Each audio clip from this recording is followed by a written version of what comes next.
Season 3 of Survivor had a difficult job to accomplish, and they didn't even know it when they shot the show. Borneo and the Australian Outback were both smash hits, with Australian Outback's finale having 41 million viewers. Africa had to keep the momentum going.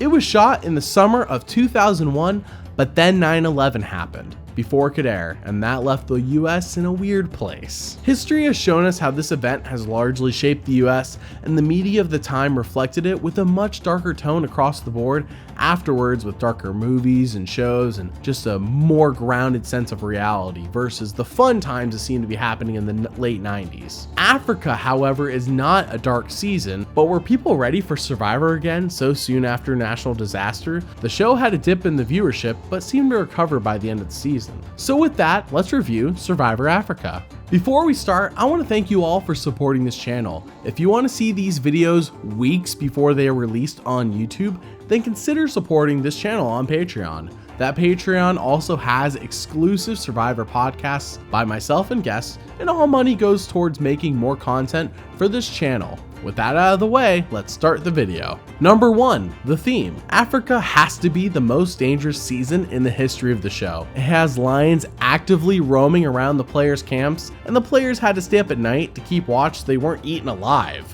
They built a barrier around the camp and had to drink water from a place where elephants literally took poops. Yeah, it was a rough location. Aside from that though, once again, this is basic Survivor with no theme that defined the season or shaped how the game was played. There is a twist, but that's for another category. Once again, theme doesn't get a score and won't affect the overall score of this season.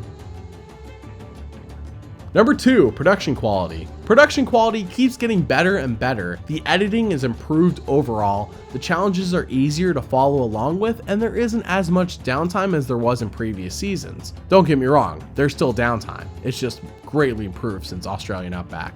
From week to week, it seemed clear why the person being voted off was being voted off. The show made the time to give the audience a reason to associate with each move, and this was greatly appreciated. The confessional count still heavily favored a player who would go on to finish third, but that was for good reason, as he was easily the most fascinating and complex character they had this season. The challenges were now built with a better idea of what works on TV and what doesn't. They weren't perfect, but gone are the days of people running through a forest, flipping onto lines of rope with no semblance of how people are doing and no semblance of the progression of the challenge. The game also had its first tribe swap, finally causing ripples in what could have easily become a very stale pre-merge game. And finally, the biggest boost over the Australian Outback was the game was constantly moving up through the Lex vote, which happened in the finale. After that, it became pretty obvious as to who was going to win, but that only accounted for the last half of the finale. Overall, production gets a 7 out of 10.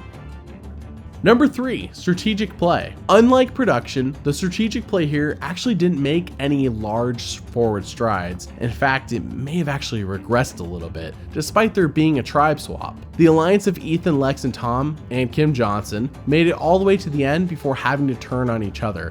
Lex briefly flipped for one episode based on his moral conviction, but that was a lot easier to handle than, say, a Kelly Wigglesworth flip-flopping back and forth. No one ever challenged the Baron 4, and they never had a sub-alliance within a larger alliance like in the Australian Outback did. It wasn't bad strategic play, but nothing new happened here. When the swap happened, this was the biggest chance for some new strategic play to happen, but really Samburu just turned themselves in and flipped on each other and allowed Baron to dominate. The only exception to all of this was T-Bird trying to flip Kim Johnson on Ethan, Lex, and Big Tom.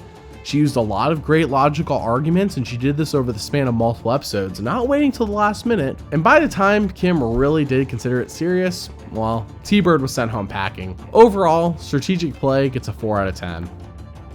Number 4, the characters. Africa, like the previous seasons that came before, was stocked with memorable characters.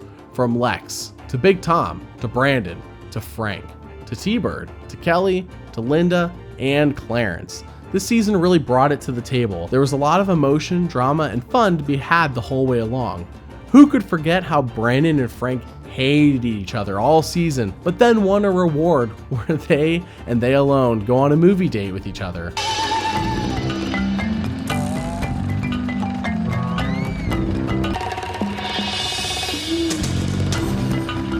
Frank is very abrasive and, you know, kind of cold, and he doesn't have that kind of warm side to offset his less than charming personality. Or the time Tom and Ethan won a meal that had him and Tom running around excited because Ethan is a Jew and won't eat the ham. Ham! He's a Jew and he won't eat the ham! He's a Jew! He's a Jew! Or how Linda was super creepy during her vote out episode.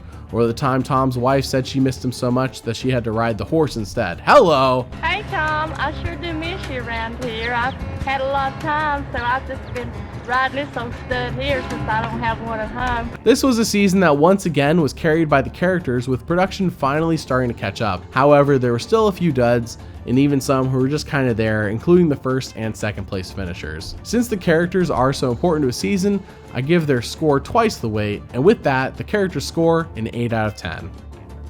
Number 5, the winner. The winner of Survivor Africa.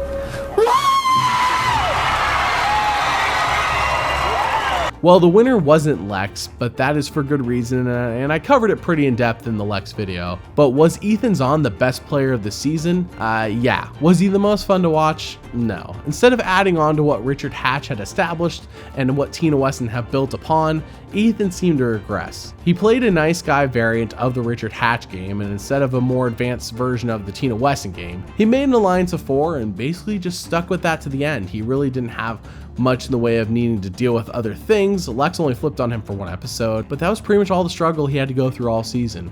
He played the game like a middle-of-the-road nice guy with no strong opinions either way, and it showed. If he hadn't won, then I think he would have been buried in the edit like Kim Johnson was, but you don't have to be an exciting or fun player to be the best player, and Ethan proved that. He was the best player of the season, and he got the $1 million check that goes along with it. He played a flawless social game and received no votes against him along the way. Lex was a great shield for him that helped cover up his threat level all game. Overall, I give the satisfaction of the winner this season a 7 out of 10. Overall, despite the better production quality this season, the strategic play was not as good and the winner was a bit boring. Africa had quite a few memorable moments, and the tribe swap was a real game changer, as that is something that will become a regular feature on future seasons. All of the scores combined average out to a 6.8 out of 10 for Survivor Africa.